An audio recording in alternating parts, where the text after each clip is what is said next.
Well, good morning, everybody. This is Pastor Jay, and I'm coming to you from Cornerstone Church, and we're here to do our Saturday Digging Deeper devotional. We are here discussing the end of Acts chapter 9, and this was our springboard into a discussion about answering the call to healing.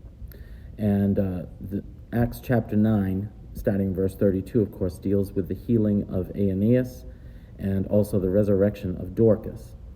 And so we've been talking about how God calls people to this pathway of healing. And healing is most often a journey that is punctuated by miraculous moments. And I am of the opinion that healing is about much more, usually, than just the cessation of illness. It brings with it a whole series of both benefits and challenges to which the individual is called to rise up. And oftentimes, the healing itself is only the beginning of the actual journey into healing. All right, so I want to talk about two more miracles today that we have laid out before us in the book of Mark. Sorry, I'm just going to have to adjust my scriptures here just a bit so that I can read them. And so we're talking about two miracles where other people's faith or other people's choice seems to indicate that people were healed by other people's choice. So we'll start with this in Mark 7:24. Jesus left that place and went to the vicinity of Tyre. So he's moving completely out of the Jewish region and moving into the Gentile region of the world. He entered a house and did not want anyone to know it, yet he could not keep his presence secret. In fact, as soon as she heard about him, a woman whose little daughter was possessed by an impure spirit came and fell at his feet. The woman was a Greek born in Syria and Phoenicia. She begged Jesus to drive the demon out of her daughter. "First, let the children eat all they want," he told her, "for it is not right to take the children's bread and toss it to the dogs." "Lord," she replied, "even the dogs under the table eat the children's crumbs." Then he told her, "For such a reply you may go. The demon has left your daughter." She went home and found her child lying on the bed and the demon gone. Now, okay, so this isn't actually a physical healing. It's a deliverance from demonic possession. But what we see here is the principles maintain. First, the person involved in the healing must see what God is doing. And in this case, the woman's response, the mother's response, shows Jesus that God is doing something here. Because he says in verse 29, "For such a reply, you may go. The demon has left your daughter." And so it's the woman's reply that shows Jesus, yeah, God's at work in this situation. And so the woman's daughter is healed. The next situation is also about other people approaching Jesus for a healing of an individual.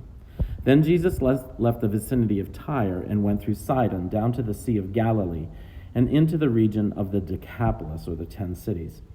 There some people brought to him a man who was deaf and could hardly talk, and they begged Jesus to place his hand on him. After he took him aside, away from the crowd, Jesus put his fingers into the man's ears. Then he spit and touched the man's tongue. He looked up to heaven and with a deep sigh said to him, "Ephphatha," which means be opened. At this the man's ears were opened, his tongue was loosened, and he began to speak plainly. So first of all, recognize this man did not come of his own accord. He was brought by other people. And because he could not speak, the other people asked Jesus to do this healing. And that's what Jesus sees, okay, God's will. But remember, just like with Dorcas, Jesus had to put aside, where Peter had to put aside those who had accepted a natural order, maybe weren't in the place to believe for a supernatural work of God. Jesus steps aside from the crowd and pulls the man aside from the crowd and then performs the healing. Jesus then commanded them not to tell anyone, but the more he did so, the more they kept talking about it. People were overwhelmed with amazement. He has done everything well, they said. He even makes the deaf hear and the mute speak. And of course, this is the road to Calvary that Jesus is walking on. And we don't know exactly why, but he's trying not to rush that event. Maybe it's the Father's timing, maybe it's something else, but Jesus is earnestly seeking for people not to follow the progression, not to noise abroad his miraculous healings.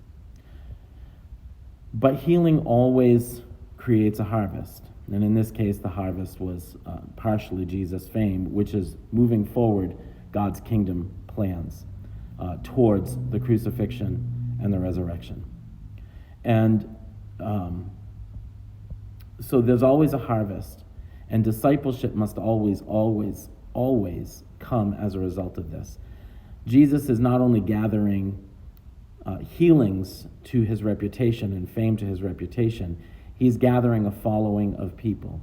Remember that before the crucifixion, Jesus had a large following of people, so large, in fact, that in the city of Jerusalem at Passover, thousands upon thousands were calling out his name in worship.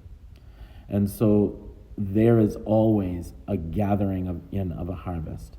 And out of that harvest came the church of Jerusalem, which the disciples would then have to begin to disciple mere months later. All right, that's all we have for today. Until we meet again, God bless you and be at peace.